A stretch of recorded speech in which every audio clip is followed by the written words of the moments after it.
हर एक को हम में से जिस चीज़ को समझना चाहिए, जिस चीज़ को अंडरस्टैंड करना चाहिए, जिस चीज़ की हमें लाजमी ट्रेनिंग लेनी चाहिए और वो हमारी लाइफ में सबसे ज़्यादा इम्पॉर्टेंट है, आज उस टॉपिक पे हम लोगों ने बात करनी कि वो कौन सी ऐसी चीज़ है जो हम सबकी लाइफ में बहुत इम्पॉर्टेंट है, हमें उसे सीखने की ज़रूरत है और उसको अगर हम सीख लेंगे, उसको समझ लेंगे तो हम अपनी लाइफ को ज़्यादा अच्छे तरीके से जी सकते हैं, अच्छे तरीके से उसको एंजॉय कर सकते हैं और अपने ड्रीम्स को फुलफिल कर सकते हैं। जितनी भी आपकी लाइफ में अचीवमेंट्स हैं आप उनको अचीव कर सकते हैं, जो आपके गोल्स हैं उनको अचीव कर सकते हैं।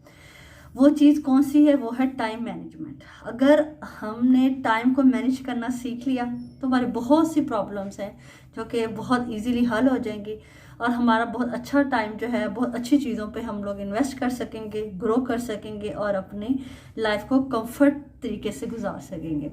तो मैं जल्दी से ये ट्रेनिंग स्टार्ट करने से पहले आपको बता दूं कि ये मैं 3 स्टेप्स में इस चीज़ को डिफाइन करूंगी, एक्सप्लेन करूंगी। तो नंबर 1 पे जो चीज़ है वो है कि 4 स्टेप्स टू टाइम मैनेजमेंट। ठीक है, इसमें मैं 4 स्टेप्स बताऊंगी जिसमें कि आप अपने टाइम को कैसे मैनेज कर सकते हैं, इस चीज़ को डिस्कस करूंगी। नंबर 2 पर जो चीज़ है वो है हमारे पास हाउ टू एग्जीक्यूट स्मूथली, मतलब ये होगा कैसे। और नंबर 3 जो है वो मेरी तरफ से 2 टिप्स होंगी जो कि मैं आपको दूंगी कि टाइम मैनेजमेंट के हवाले से। तो वीडियो का स्टार्ट करते हैं। नंबर 1 पे जो मैंने बताया कि 4 स्टेप्स टू टाइम मैनेजमेंट, इसका ये है तरीका कि आपने सबसे पहले अपनी जितने भी टास्क हैं डेली के, टाइम मैनेजमेंट मतलब यही है ना कि आप अपने टाइम को मैनेज कैसे करना है। तो जितने भी आपके दिन के फुल दिन के टास्क हैं उनको आपने लिस्ट कर लेना है। ठीक है, नंबर 1 पे लिस्ट योर टास्क। वो सारे टास्क आपने लिख लेने जो कि आपने उस दिन में परफॉर्म करने, जो कि आपके लिए वो सब चीज़ें ज़रूरी हैं। वो कौन कौन सी चीज़ें? अब जैसे मैं हूँ, मेरे लिए क्या ज़रूरी है कि मैंने फॉर यूट्यूब के लिए वीडियो बनानी है, उसकी एडिटिंग करनी है। ठीक है, कुछ घर के काम हैं, या मुझे डेंटिस्ट के पास जाना है, या मुझे डॉक्टर के पास अपॉइंटमेंट है, और या मुझे कहीं और इवेंट वगैरह अटेंड करना है, किसी शादी वगैरह पे जाना है, किसी मिलाद पे जाना है, या मेरे घर में मिलाद है। तो वो मेरे जितने भी दिन में सारे टास्क हैं वो मैं उनको लिख लूँगी। ठीक हो गया, नंबर 1 आपने ये। अब आप ये सोच रहे होंगे कि ये इतने सारे टास्क एक दिन में कैसे, वो खिचड़ी सी एक पक जाती है ना कि मतलब अब ये सारे टास्क हैं और किस तरीके से इनको मैनेज करना है। तो उसके लिए सबसे पहली बात तो ये है कि आप उनको 4 हिस्सों में डिवाइड कर लें। जो सेकंड पॉइंट है, डिवाइड देम इन 4 Ds। ठीक है, जो आपके टास्क हैं उनको 4 हिस्सों में आपने डिवाइड करना। 4 हिस्से कौन से हैं? सबसे पहले डू में वो चीज़ें आ जाएंगी जो कि आपके लिए क्या है, अर्जेंट है, मतलब इम्पॉर्टेंट भी है और अर्जेंट भी है, यानी कि उनको आपने हर हाल में करना है, उसको आप किसी सूरत भी डिले नहीं कर सकते। नंबर 1 पे चीज़ कौन सी है? अब आपको ये पता होना चाहिए कि आपके जैसे मैं एक स्टूडेंट की मिसाल हूँ, उसका कल पेपर हो। ठीक है, तो उसके लिए सबसे इम्पॉर्टेंट टास्क क्या होगा कि उसने अपनी स्टडीज़ को टाइम देना है, उसको पढ़ना है। जो बाकी काम है उसके, तो वो उसको थोड़ा डिले कर सकता है। इस तरीके से कोई प्रोजेक्ट है, उसकी डेडलाइन मिली हुई है, कोई ऑफिस में वर्क करता है, तो उसके लिए ये ज़रूरी है कि उसने अपने उस प्रोजेक्ट को हर हाल में उस दिन कंप्लीट करना है। तो वो इम्पॉर्टेंट भी है और अर्जेंट भी है। तो वो ऐसे टास्क हम सबसे पहले उनको लिस्ट कर लेंगे जो कि हमारे लिए इम्पॉर्टेंट है और अर्जेंट है, वो हमें उसी दिन में हर हाल में करने हैं। ये हो गया डू की चीज़ें आगे, मतलब डू में अर्जेंट और इम्पॉर्टेंट काम आ गया। उसके बाद जो सेकंड है उसमें आ जाता है डिले, जिनको आप डिले कर सकते हैं थोड़ा सा, मॉर्निंग में नहीं तो उसको इवनिंग में शिफ्ट कर दें, नाइट में शिफ्ट कर दें उस काम को, जो कि इम्पॉर्टेंट है लेकिन अर्जेंट नहीं है। ठीक है ना, तो जो इम्पॉर्टेंट है अर्जेंट नहीं है उसको हम डिले में शिफ्ट कर सकते हैं। कौन सी चीज़, जैसे अब मैं हूँ तो मेरे लिए जो सबसे इम्पॉर्टेंट था वो मैंने अपना यूट्यूब की वीडियो थी वो मुझे हर हाल में करनी, वो मैंने उसको नंबर 1 पे रख लिया। बुक पढ़नी है, ठीक है, और डॉक्टर के पास अपॉइंटमेंट। अब डॉक्टर के पास अपॉइंटमेंट, अगर मेरी कंडीशन, हेल्थ कंडीशन नहीं है अच्छी, तो मैं डॉक्टर की अपॉइंटमेंट को डू में रखूँगी। और जो मेरी, अगर मैंने कोई बुक पढ़नी है या मुझे कोई और काम ऐसा करना है तो मैं उसको डिले में कर दूँगी।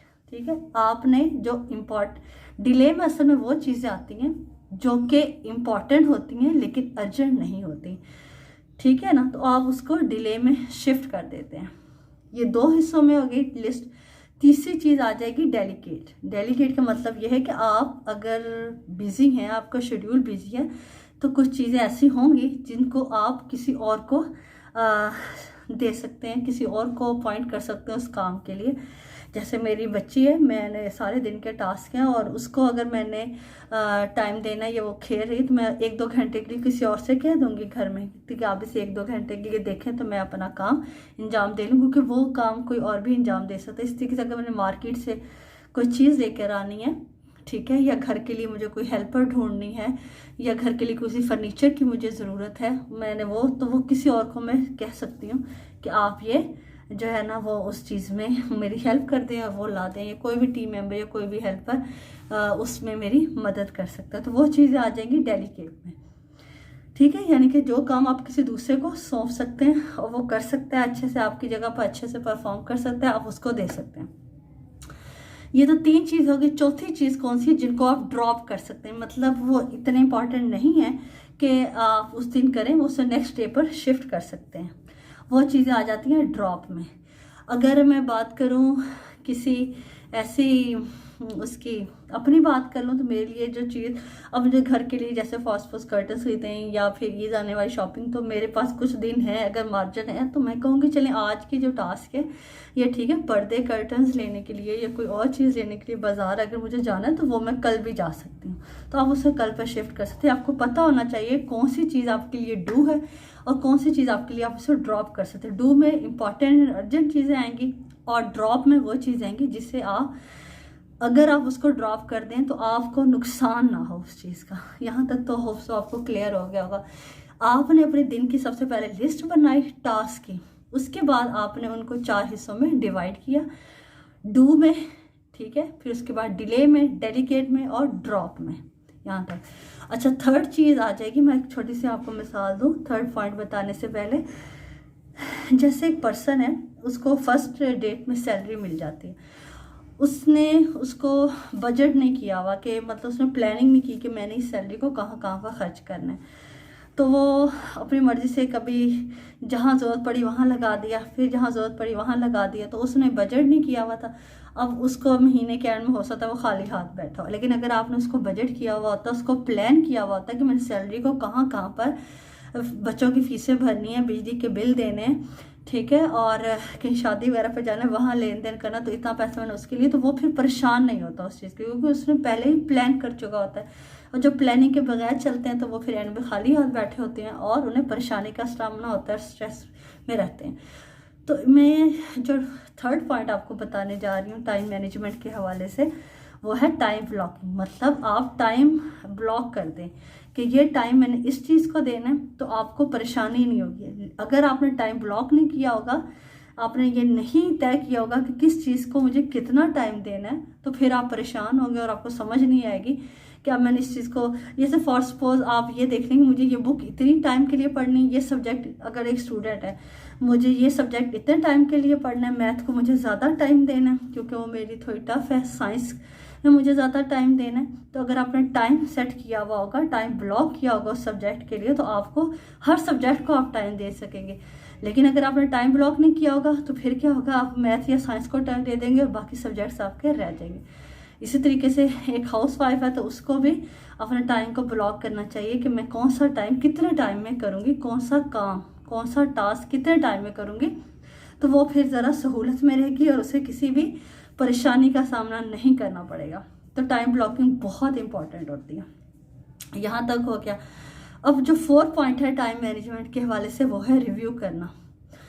रिव्यू देखें बहुत ज़रूरी है। ये अब रात में करेंगे पूरे दिन के बाद कि आज मैंने कौन कौन से टास्क को लिस्ट किया था, क्या वो मैंने टास्क फुलफिल किए हैं या नहीं किए, और अगर किए हैं तो वेल एंड गुड, और अगर नहीं किए तो उसमें आपको परेशान नहीं होना, क्योंकि जब आप कोई चीज़ शेड्यूल बनाते हैं ना, कुछ भी करते हैं तो आगे पीछे हो जाता है। समटाइम आप नहीं कर सकते, समटाइम आपने बड़ा टफ शेड्यूल बनाया होता है, आपकी इतनी पोटेंशियल नहीं होती कि जितना आपने शेड्यूल बना लिया होता है, आपने ओवर, जिसे कहते हैं ना कि ओवर होके भाई मुझे सारे काम आज ही करने, तो वो समटाइम नहीं हो पाते आहिस्ता। लेकिन ये है कि आहिस्ता आहिस्ता रूटीन बनती है, आहिस्ता आहिस्ता वो चीज़ें आपके ग्रिफ में आती हैं और फिर आप उस टास्क को, उस शेड्यूल को फॉलो कर सकते हैं। लेकिन रिव्यू लेना बहुत ज़रूरी होता है।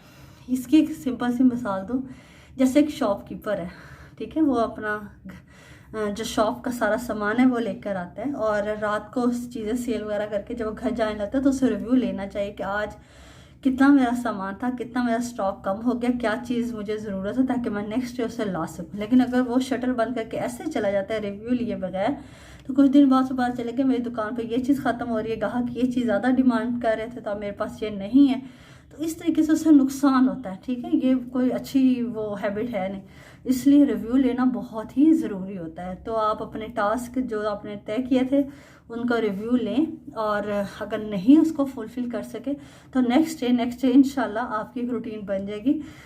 ये जो टाइम मैनेजमेंट में की वीडियो में आप इन्वेस्ट कर रहे हैं ना, असल में इसका आपको बहुत ज़्यादा रिटर्न मिलता है। ये सिर्फ लाइफ टाइम रिटर्न मिलता है कि आप इस चीज़ को समझ गए, सीख गए, आपने ट्रेनिंग ले ली, तो आप अब अपने टाइम को जब आपने अपने टाइम को मैनेज करना सीख लिया तो आप अपने सब चीज़ों को साथ लेकर चल सकते हैं, अपने गोल्स को अचीव कर सकते हैं। तो इसलिए बहुत ज़्यादा इंपॉर्टेंट है। यहाँ तक पहुँच गए तो इसका मतलब है कि आप अपनी लाइफ में सीरियस हैं, अपने कामों के लिए सीरियस हैं।